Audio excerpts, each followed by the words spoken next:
성령이 아시아에서 말씀을 전하지 못하게 하시거늘 그들이 부르기아와 갈라디아 땅으로 다녀가 무시아 앞에 이르러 비두니아로 가고자 애쓰되 예수의 영이 허락하지 아니하시는지라. 무시아를 지나 두루아로 내려갔는데 밤에 환상이 바울에게 보이니 마게도냐 사람 하나가 서서 그에게 청하여 이르되 마게도냐로 건너와서 우리를 도우라. 바울이 그 환상을 보았을 때 우리가 곧 마게도냐로 떠나기를 힘쓰니 이는 하나님이 저 사람들에게 복음을 전하라고 우리를 부르신 줄로 인정함이로라. 우리가 드로아에서 배로 떠나 사모드라게로 직행하여 이튿날 네아폴리로 가고 거기서 빌립보에 이르니 이는 마게도냐 지방의 첫 성이요 또 로마의 식민지라. 이 성에서 수일을 유하다가 안식일에 우리가 기도할 곳이 있을까 하여 문밖 강가에 나가 거기 앉아서 모인 여자들에게 말하는데 두아디라시에 있는 자색 옷감 장사로서 하나님을 섬기는 누디아라 하는 한 여자가 말을 듣고 있을 때 주께서 그 마음을 열어 바울의 말을 따르게 하신지라. 그와 그 집이 다 세례를 받고 우리에게 청하여 이르되 만일 나를 주 믿는 자로 알거든 내 집에 들어와 유하라 하고 강권하여 머물게 하니라. 자, 이제 바울의 1차 선교가 끝나고 어제부터 2차 선교가 시작되는데요. 여기서 우리가 주목해야 될 게 있습니다. 그게 뭐냐? 지금 2차 선교부터 성령님의 움직임이 달라지고 있다는 거예요. 아시겠지만 바울의 1차 선교는 전부 소아시아 지역 안에서만 이루어졌는데요. 이게 성령님의 뜻이었죠. 그런데 2차 선교부터는 성령님의 움직임이 유럽으로 향하기 시작해요. 그런데 성령의 방향이 변하는 이 시점에서 우리가 봐야 될 게 있는데요. 그것은 움직이시는 성령님이 아니라 그 말씀에 순종해야 되는 인간 바울입니다. 오늘 말씀 6절을 보시면 2차 선교 시작부터 성령님이 명확한 사인을 하나 주시는데 그게 뭡니까? 지금은 아시아 선교의 타이밍이 아니라는 거예요. 선교의 방향이 바뀌고 있다는 거죠. 그런데 바울이 이걸 어떻게 느꼈냐면 이제 성령님이 아시아에서 말씀을 전하지 못하도록 막으시는 거예요. 바울은 이런 현상을 통해서 성령님의 의도를 정확히 포착한 겁니다. 그러니까 지금 바울이 아시아 선교를 잠시 중단하시는 성령님의 의도에 대해서 애매했던 게 아니에요. 성령님이 원하시는 게 이건가 저건가 이렇게 했던 게 아니라 정확히 느끼고 있었다라는 거죠. 그런데 신기한 게 뭐냐? 바울이 웬만한 건 죽도록 순종하는 사람인데 오늘은 그렇지가 않은 거예요. 이게 너무 놀라운 거죠. 성령님은 분명히 아시아 선교를 막고 있거든요. 그런데도 사도 바울은 부르기아, 갈라디아, 비두니아로 계속 가고 있습니다. 그런데 이 지역이 전부 소아시아 지역이에요. 그러니까 오늘 우리가 여기서 묵상해야 될 게 뭐냐면 성령님이 정확한 사인을 주시면서 아시아 선교를 막고 있는데 왜 바울은 7절 말씀처럼 여전히 소아시아 선교를 고집하고 있을까? 여러분 이걸 그냥 인간의 불순종이라고 말하면 쉽겠지만 문제는 불순종하는 사람이 사도 바울이라는 거예요. 여러분 바울은요 목숨 걸고 선교하는 사람이에요. 그는 목숨 걸고 순종하는 사람이기 때문에 웬만한 이유를 가지고 불순종할 사람이 아니거든요. 그런데 이런 바울도 순종하기 꺼려지는 문제가 있다고 한다면 그건 예사로 볼 문제가 아니거든요. 그래서 오늘 우리가 왜 바울이 아시아 선교에 집착했는지를 봐야 되고요. 두 번째로 봐야 될 게 그러면 왜 성령님은 바울이 이렇게 애를 쓰며 싫어하는데도 굳이 유럽 선교를 하셔야 됐나? 오늘 이걸 좀 묵상하고자 합니다. 자, 그러면 먼저 왜 바울이 성령님의 반대에도 불구하고 애를 쓰면서까지 아시아 선교를 집착했는지 이걸 보자 이겁니다. 우리가 바울의 1차 선교를 보면 이제 알아야 될 그의 선교 전략이 있는데요. 바울이 선교를 할 때 그가 본부로 삼았던 교회가 바로 수리아의 안디옥 교회였어요. 여기가 그의 사역의 중심이에요. 그러니까 바울이 선교를 한다. 그러면 안디옥 교회의 허락과 지원 하에 선교를 떠났고 선교가 끝나고 나면 다시 안디옥 교회로 돌아오는 거예요. 그러니까 바울은 안디옥 교회의 경계 안에서 철저하게 선교를 했던 겁니다.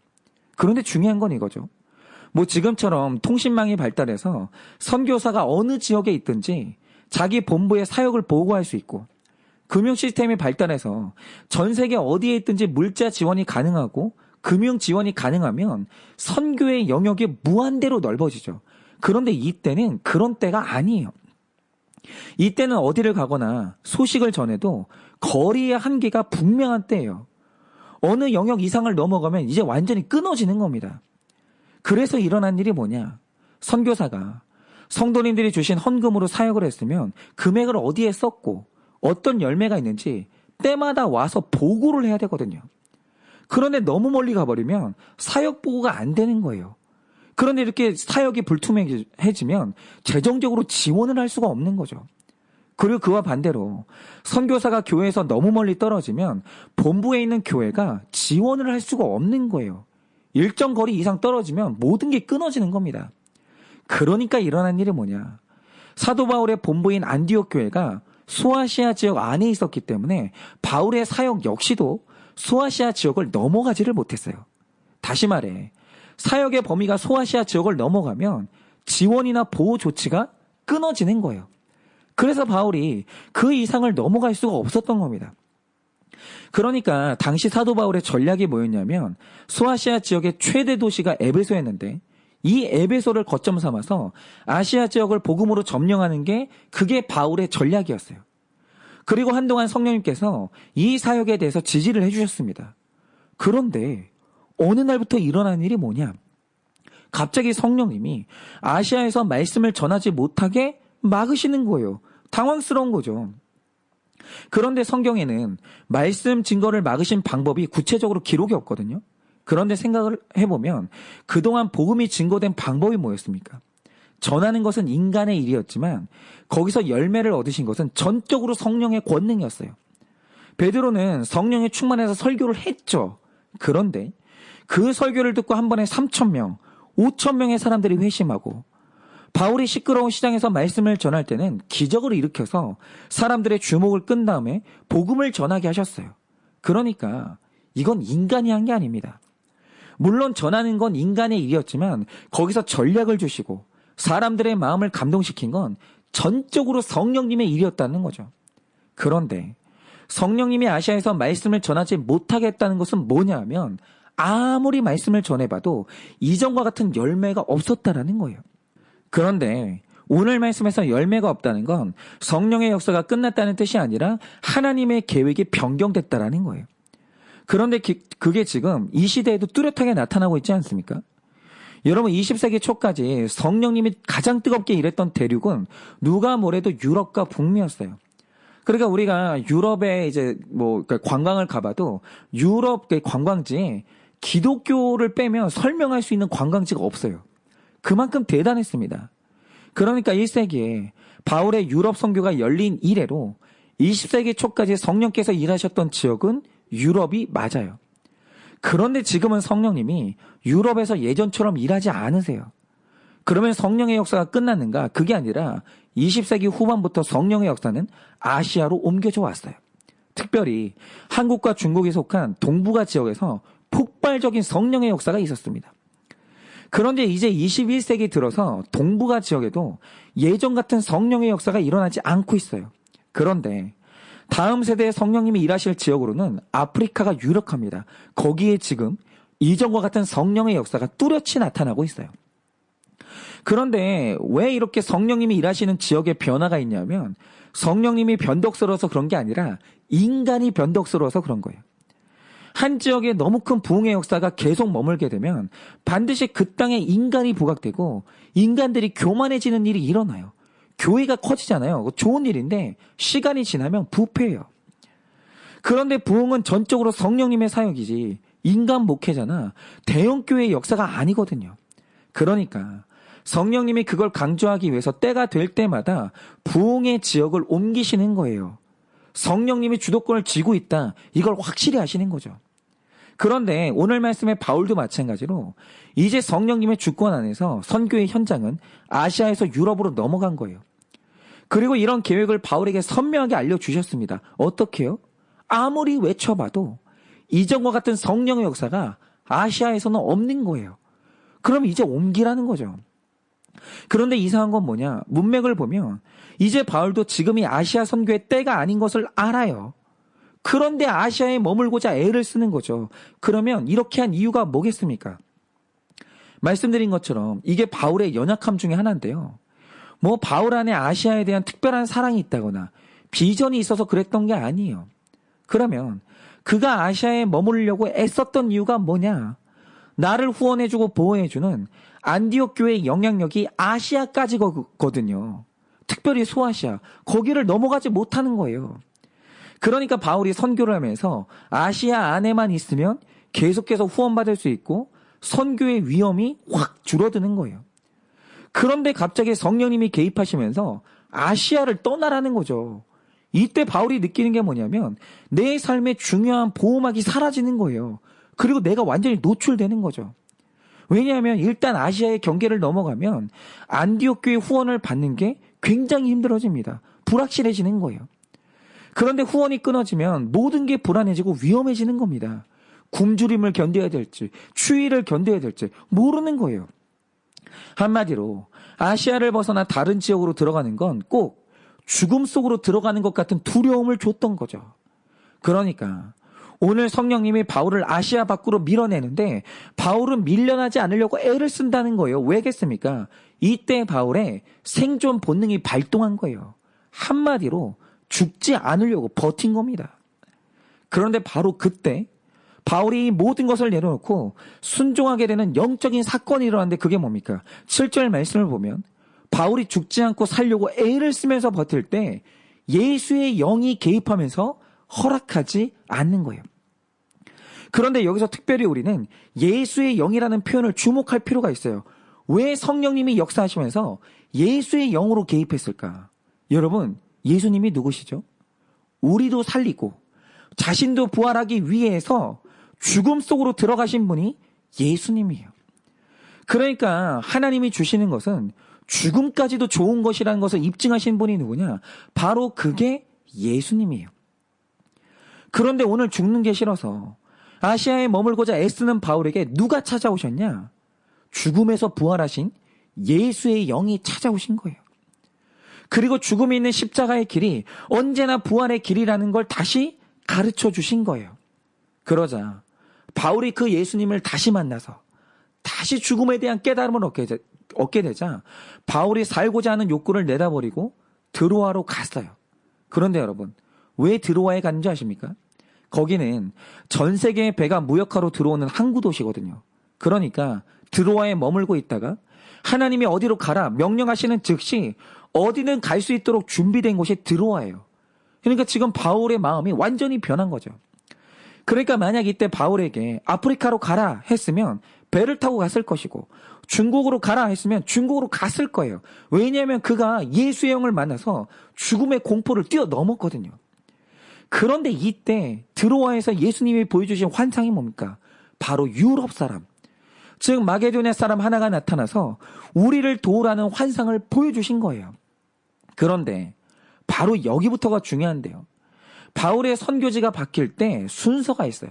그게 뭐냐면 처음부터 유럽에 대한 환상을 본 게 아니고 일단 아시아 선교가 끝났다는 걸 먼저 알았어요. 그리고 그 다음으로 자기 목적지가 어딘지 순서적으로 그 사인을 기다렸는데 드디어 드로아에서 다음 나의 행선지가 유럽인 게 밝혀졌거든요. 그때. 그런데 이때 바울은 내 행선지를 알게 된 다음에 무릎을 쳤다라는 거죠. 왠지 아십니까? 바로 이때 처음으로 내가 왜 바나바와 싸우고 헤어져야 되는지 그 이유를 알게 된 거예요. 여러분이 지금 보시는 것처럼 바울은 하나님과 선명하게 소통하는 사람이고 하나님의 뜻이 나타나면 순종하는 사람이에요. 그런데 이상한 게 뭐냐? 어제 본문에서 바울이 바나바와 싸우는데 원래 우리가 아는 하나님은 어떤 하나님입니까? 형제가 다투면 화해를 해야 돼요. 그게 하나님의 뜻이에요. 그래서 예수님도 말씀하신 게 뭐냐면 제사 드리기 전에 먼저 형제와의 화해가 먼저라는 거죠. 이런 하나님의 뜻은 명확합니다. 그런데 이날 싸움은요, 하나님이 화해하는 일에 대해서 개입을 안 하시는 거예요. 그리고 결국 바나바와 바울이 싸운 다음에 헤어지게 만들어요. 그래서 그날부터 바울의 선교 파트너가 바나바에서 실라로 바뀌거든요. 그런데 오늘 이 환상이 소름 끼치는 이유가 뭐냐? 여러분, 바뀐 파트너인 실라가 유럽으로 가게 됐는데 마침 그가 로마 시민권자이고 당시 유럽의 공용어인 헬라어에 능통한 사람이었다라는 거예요. 그런데 여러분, 만약 바나바와 싸우지 않고 혹시 바울이 화해했다면 바울은 분명히 바나바와 헤어지지 않고 바나바와 함께 유럽 선교를 갔을 거거든요. 그런데 바나바는 유럽 선교에 적합하지가 않은 사람이에요. 그런데 성령님이 이걸 다 아시고 유럽 선교에 필요한 파트너를 미리 주신 거예요. 준비시키신 거죠. 그래서 바울이 실라와 함께 유럽 선교를 가게 된 거예요. 일단 이 사실에서부터 바울이 성령님을 100% 신뢰하게 됩니다. 그래서 이제 아시아를 넘어서 유럽으로 들어가게 되는데요. 문제는 이거죠. 자, 가기는 갔어요. 근데 문제는 이 유럽은요, 안디옥 교회의 영향력이 미치지 못하는 지역이기 때문에 이제 후원이 끊기게 생긴 거예요. 그럼 어떻게 하냐 이거죠. 후원금은 어떻게 하고, 먹을 건 어디서 먹고, 잠은 어디서 자요. 그런데 11절 이하를 보면 기막힌 일이 벌어집니다. 그가 마게도냐의 첫 성 빌립보에 가자마자 누구를 만나냐? 바로 루디아라는 여자를 만나게 되는데, 여러분 이 여성이 어떤 사람인지 아십니까?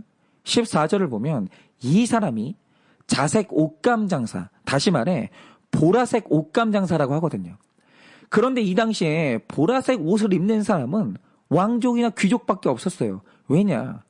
당시에 이 자주색 염료 자체가 엄청나게 비쌌는데 이 자색 염료가 이 뿔고둥이라고 하는 달팽이에게서 얻는 거거든요. 그런데 이게 오직 두로에서만 서식해요. 그래서 이 당시에 색깔 염료는 오직 두로가 독점하고 있었는데, 여러분 들어보세요. 50cm, 불과 50cm의 천을 물들일 때 달팽이 몇 마리를 잡아야 되는지 아십니까? 무려 10,000마리를 잡아야 겨우 50cm를 물들이는 거예요. 그러니까 당시에 자주색 옷 한 벌이 우리 돈으로 1억 원이 넘었어요. 1억 원이 옷 한 벌이. 그래서 자주색 옷은요, 왕이라도 여러 벌을 가질 수가 없었어요. 그러니까 이 성경에 부자와 나사로가 나오는데, 여러분 부자가 왜 지옥 간지 아십니까? 부자라서 지옥 간 게 아니고요. 누가복음 16장을 보면 그가 자색 옷 입은 사람이었다고 기록해요. 이 말 뜻이 뭐냐면 그가 엄청나게 돈이 많은 귀족이든지 아니면 그가 왕족이었다는 거예요. 보통 사람이 아니었다는 거죠. 그런데 한 벌에 1억짜리 옷을 입는 사람이 자기 집 앞에서 죽어가는 거지에게 음식 찌꺼기도 안 주는 거예요. 그래서 지옥 간 거예요. 보통 부자가 아니었거든요. 그런데 바울이 유럽으로 넘어가자마자 가장 처음 성령님에 의해서 만난 사람이 누구냐?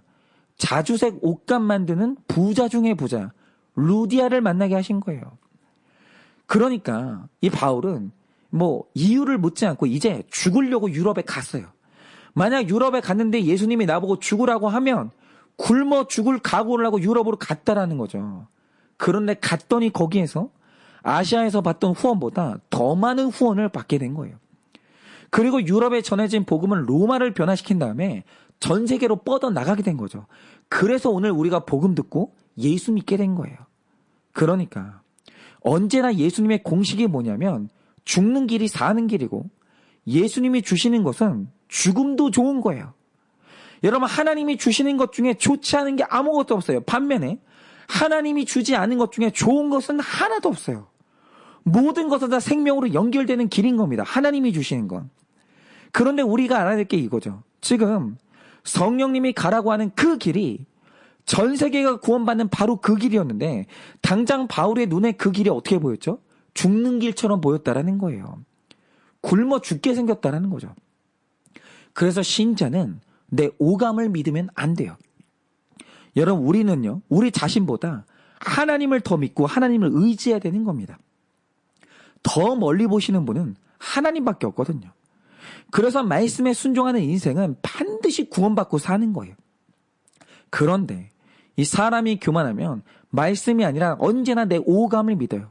그래서 묻지도 않고 내 마음대로 살 길을 결정하게 되는데, 여러분 만약 그때 바울이 불순종해서 소아시아 선교를 계속했다면 어떻게 됐을까요? 여러분, 소아시아, 지금 성경의 소아시아 지역이 지금 그 터키 지역인데, 여기가 아주 일찍부터 이슬람 손으로 넘어갔어요. 여기는 전 세계에 선교할 수 있는 그런 영역이 아닌 거죠. 그리고 당시 세계 무역의 중심이었던 에베소는 지금 평범한 시골 마을이 됐습니다. 그래서 만약 바울이 여기를 내가 사는 길이라고 하면서 계속 여기 선교를 집착했으면 세계 선교는 끝나는 거예요. 안 되는 거죠. 그러면 우리도 복음을 못 받는 거예요. 그래서 날마다 말씀 보면 묻고 순종하면서 걸어가면 설령 가는 그 길이 죽는 길처럼 보여도 반드시 그 끝에 주님 예비하신 살 길이 거기 있는 거예요. 제가 오늘 이 본문을 묵상하게 되는 것도 우연이 아닌데요. 저는 이런 경험을 요즘 되게 자주 합니다. 저는 늘 말씀을 묵상할 때 설교를 해야 되니까 하루 전에 본문을 묵상하는데 말하자면 12일 본문은 11일에 묵상을 하는 거죠. 그런데 12일 본문을 묵상한 어제 이메일이 하나 왔어요. 그런데 이 이메일을 보내신 분의 삶이 너무 기가 막히는 거예요. 한 여자 성도님이 결혼을 하셨는데 남편의 폭력이 얼마나 심한지 임신한 여자 위에 올라타서 주먹질을 할 정도로 너무너무 심한 거예요. 그런데 이 남편이 또 술은 얼마나 마시는지 알코올 중독이고, 그런데 더 이상한 건 이런 집에서 계속 아이가 생기면서 낙태도 하고 시술도 했는데 그런데도 아이가 셋이에요.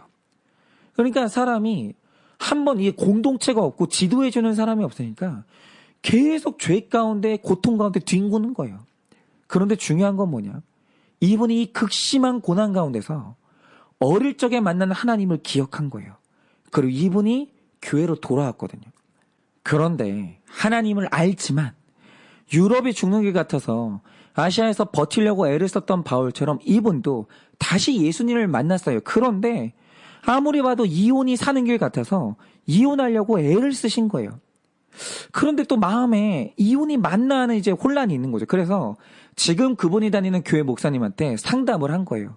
이혼을 할까요, 말까요? 그랬더니 그 목사님이 주신 처방이 뭐냐면 그 남편은 절대로 변하지 않으니까 이혼하라고 했다는 거예요. 근데 제가 그 목사님께서 왜 이혼하라고 하는지 그 진심은 알겠어요. 진심은. 그런데 우리가 여기서 묵상해야 될 게 이거죠. 저에게 이 메일을 주신 성도님이 한때 교회를 다녔지만 일찌감치 교회를 떠났던 분이거든요. 그런데 다시 예수님을 만나 이분이 구원의 길로 들어왔어요. 천만다행이죠. 지옥 갈 수도 있었던 분이 사는 길로 들어온 거예요.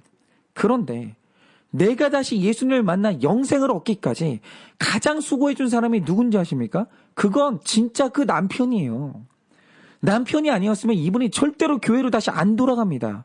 확실한 건 이분이 지금의 남편을 만나지 않았다면 절대로 영생의 길로 못 돌아와요.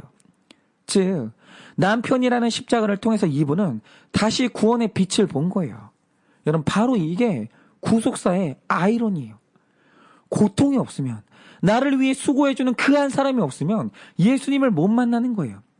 그런데 여러분 이제 지금에 와서 내가 구원받고 예수님 믿었으니까 이제는 이혼해야 되겠다라고 하면 여러분 이게 사는 길일까요?